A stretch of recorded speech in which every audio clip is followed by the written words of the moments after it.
Good morning. Ira Epstein of Lynn & Associates for this Tuesday, the 9th of May, 2017, about 9:11 a.m. Central Daylight Time. Stock market up in a tear to the upside again. The VIX, if you take a look at it, did get as low as 956 this morning. Now, it is getting a slight bounce off of those lows, but these are lows that haven't been seen since 1993. Overnight, I was reading report upon report where people are saying, when it gets this low, it's a sign the stock market's too compliant and blah, blah, blah. Well, you're back up. So until we see a top, you don't have a top. Another market today you should be paying attention to, the dollar index. It's come alive, and it's come alive as the bonds and the notes are also getting dropped down, which means real yields are climbing. We're at May 9th. In June, the Fed FOMC meeting is expected to result in another rate hike. Then the question is it a September hike for the next one, a December? Nobody quite knows where they're going to fit in, but the market is estimating that for the year there'll be 3 of them, and that maybe we will even see a lot of maybe even action on shrinking the balance sheet, but I got my doubts about that. I think that the Fed won't embark on that until they know who the next chairman is. Now, should President Trump decide to appoint Ms. Yellen right away, well, that speeds everything up. If not, we'll see how that plays out. Then we get over to the energies, which are still falling in the Brent and the crude. Now, understand, at 3:30 today, you get your API numbers. So the markets are going to be looking at this, and what they want to see are some declines actually start happening. And there's some back and forth action here that I'm going to explain to you in a minute, and I'll show it as we get to the data of the day. Wheat's still lower, so that storm damage that we heard about, which really happened in Kansas City, they lost, the estimate is about 40,000, what was it? Not 40,000, 40 million barrels.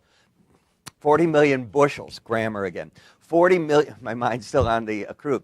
40 million bushels, but that's not enough to support the market considering just how much wheat there is all over the world. The U.S. is just not competitive there. A bit of a rally in the corn, the meal, and the beans today, but I don't think there's anything there you can write home about and hang your hat on. Now, as I said, we have a lot of data today. We have the wholesale U.S. inventories come out in sales headline. Inventories were up 0.2. They expected to be down 0.1. Not the best information there. Wholesale sales, 0. Prior was up 0.6, and the inventory to sales ratio, 1.28 months. The FIB, Small Business Optimism Index, that's a good number, 104.5, prior 104.7, not changing very much. Germany's Stats Bureau came out today, and it showed that industrial output was off 0.4% in March from the previous month. They had expected it, though, to be down 0.6, so that's a better number. Now, here's what I was alluding to on the energies. China is now the largest importer of crude because we're producing so much more of our own. And it saw its imports last month fall, and I want you to hear this, fall 12% from the previous month, while imports of oil products declined also by 0.8. Analysts are expecting growth will likely pale in comparison to 2016's 14% year-over-year jump. This puts China in a rock and a hard place. From what I'm reading, they are committing to buy from OPEC and Russia additional oil to help stabilize prices, which means these numbers, if they're true, have to go up a bit, don't they? If they're going to help stabilize it. Can they do that becomes the question. Where do they put it? Another question. It goes on and on. So it's something you got to keep in the back of your mind.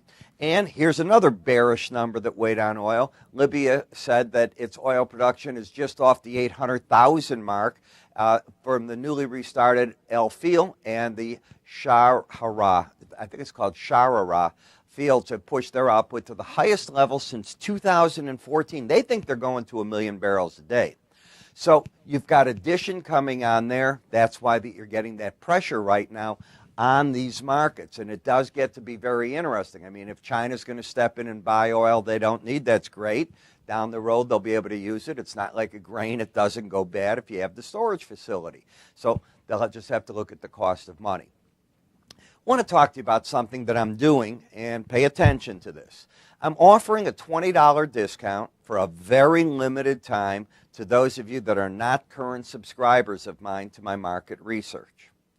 So if the normal cost, if you don't have an account with us, is $60, it's $40 for the first 30 days. And you're not committed to anything. After the 30, it renews. If you don't want it to renew, don't take it. It's that simple. And you get everything that you get if you paid the $60. My morning coffee with me, if you will, where we review 40 charts at a time. My daily written updates, everything you can imagine through here. Lynn Research, how do you get it? Call my staff. Tell them you want the discount. You can go here to www.iraepstein.com. And when you go to our website, all you need to do is you'll drop down to where it says Ira's Research, become a subscriber. At the same time, under us on many websites, it's going to say click here for Ira's offers. You can click there. You'll be able to get to it. And if you're watching us right up here now, this icon, if you click it, will take you right to that web page. So it's pretty simple. All you need to do is take advantage of that. And I'm Ira Epstein. Type in Ira 20. Got this? Listen to what I just said. Ira 20. That'll get you your $20 off. You have a good day. I'm Ira Epstein.